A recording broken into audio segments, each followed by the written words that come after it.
धर्म के नाम पर, भाषा के नाम पर इस देश में जहर जितना देश के प्रधानमंत्री और गृह मंत्री ने बोया, उनके चट्टे बट्टों ने नफरत जितना परोसा। आप लोग पर ये बिहार का भी एक नेता है, इसको विभाग के नाम से जाना जाता है, नफरत बांटने के नाम पर जाना जाता है। तो ये तो कातिल ही कत्ल का इल्जाम दूसरे पे डलना देना चाहता है ना। इस देश के अंदर में, देश सरहद पार सरहद के अंदर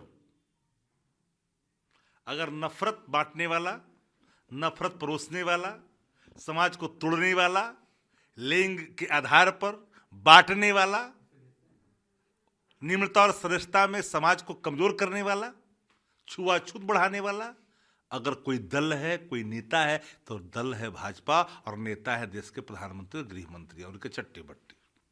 गृह मंत्री तो बोल रहे हैं कि बच्चे आज भी मेरे पास आते हैं, पूछते हैं कि दिल्ली के लिए कुछ नहीं किया केजरीवाल। आज पूछ रहे लोग कि प्रधानमंत्री 2 करोड़ का के गए थे लेकिन दिया तो कुछ नहीं। ये भी लोग पूछ रहे हैं कि 2022 में किसानों की आय दुगनी हो जाएगी लेकिन नहीं हुआ। यह भी लोग पूछ रहे हैं। पकौड़े छानेंगे लेकिन वो पकौड़ा भी नहीं छानने को नसीब हो रहा है, यह भी पूछ रहे हैं। देश का युवा पूछ रहा है। यह भी हम लोगों से देश का युवा पूछ रहा है आकर करके कि 400 का सिलेंडर 1200 हो गया, पेट्रोल डीजल 100 पार कर गया। यह भी तो पूछ रहा है।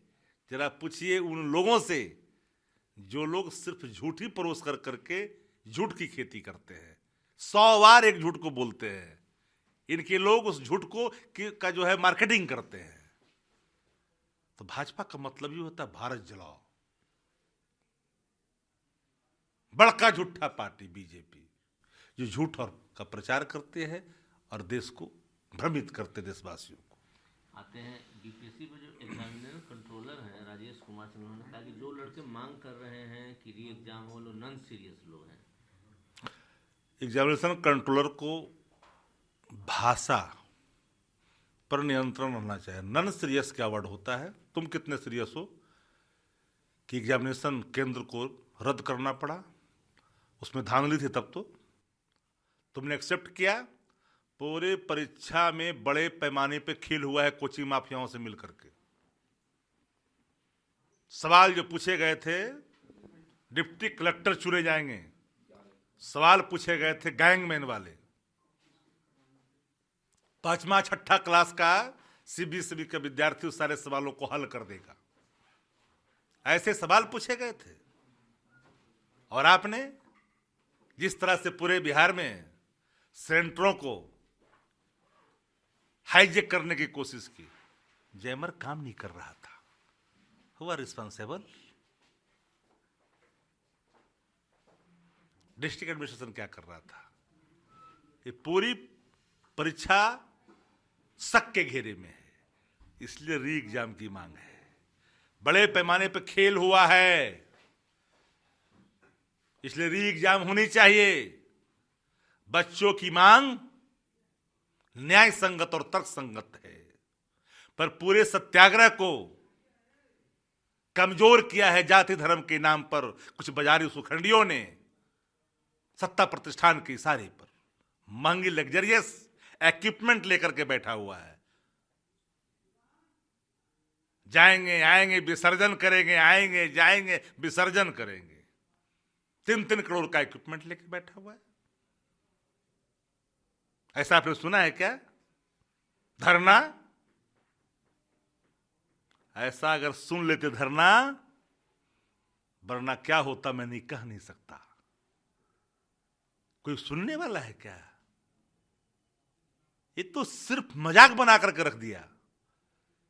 कम्बल बांट रहा, थ्रेड दे रहा है कि हम कम्बल दिए, होश ठंडा कर देंगे। तुम बिहार को जानते कितना हो?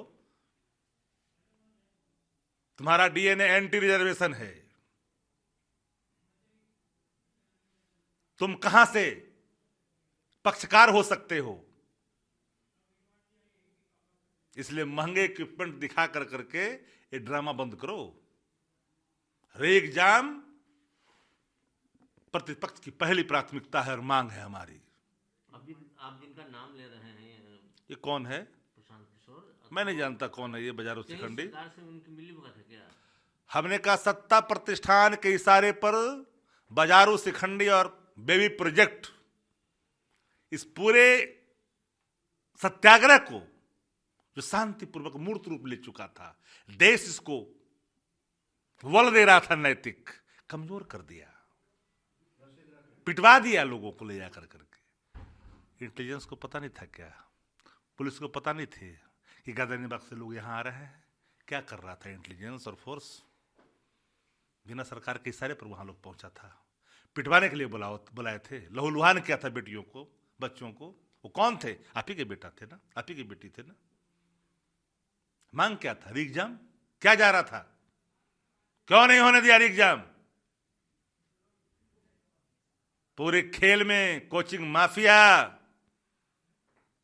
और जो बैठा हुआ है वह भी इसमें कहीं ना कहीं शंका के घेरे में है।